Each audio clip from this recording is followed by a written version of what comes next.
Racism has always been an issue in the world. One of the most horrible examples of racism was apartheid. Apartheid literally means apartheid or separateness. Segregation had begun in South Africa ever since the Dutch first colonized there in the 17th century. However, apartheid did not fully come into legislation until 1948, when the all-white National Party of South Africa gained power. They immediately began enforcing racial segregation and discrimination against the blacks. They passed 317 laws that formally established institutional discrimination throughout South Africa. By 1950, any type of interracial sexual relations were strictly forbidden. The Population Act of 1950 categorized South Africans between whites, blacks, colored, or Asian.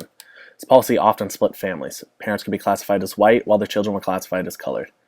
Prime Minister Dr. Hendrik Verwoerd promoted a policy known as separate development, which created 10 homelands for blacks, and legalized the deportation of blacks to one of these homelands, essentially disenfranchising them.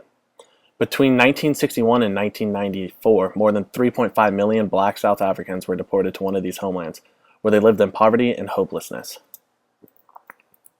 None of these policies came without resistance. The ANC, or African National Congress, which included Nelson Mandela, was the biggest opponent to apartheid laws. They tried peaceful resistance, however, nonviolence did not last for long. In 1960, the Sharpeville Massacre occurred. Police opened fire on protesters who were part of the ANC. 69 were killed and another 187 were wounded. The ANC faced another defeat when 4 years later, Mandela and other leaders were sentenced to life in prison on the charges of sabotage. With Mandela gone, more apartheid laws were passed, such as the 1970 Bantu Homeland Citizenship Act, which stripped 8 million blacks of their citizenship. In 1976, another violent outbreak occurred in Soweto. Police again attacked nonviolent protesters with tear gas and bullets. The official government death toll was 176. However, many believe the actual number of casualties to be somewhere around 700. This additional violent outbreak drew more international attention to South Africa and shattered all illusions that apartheid had brought peace or prosperity to the nation. Throughout this time, the United Nations was putting pressure on South African government to stop apartheid. In 1980, the UN Security Council officially condemned police violence in South Africa, calling the government to end apartheid, grant equal rights to all citizens, and release all political prisoners, including Mandela.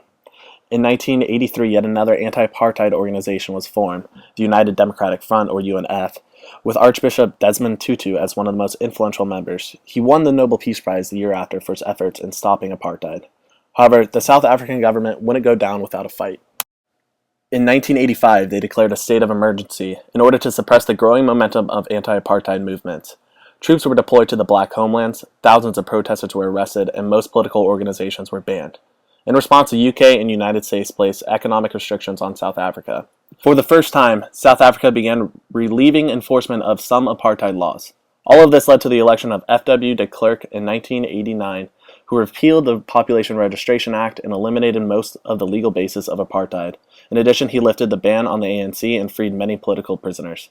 In 1990, Mandela was finally freed after 27 years in prison. In 1991, apartheid laws were finally repealed, and negotiations occurred, pushing South Africa to a multicultural government. In 1992, Klerk and Mandela finalized the Record of Understanding, which called for a democratically elected government to create a new constitution. Mandela was later elected president in 1994, thus officially ending apartheid, one of the most heinous examples of racism in human history.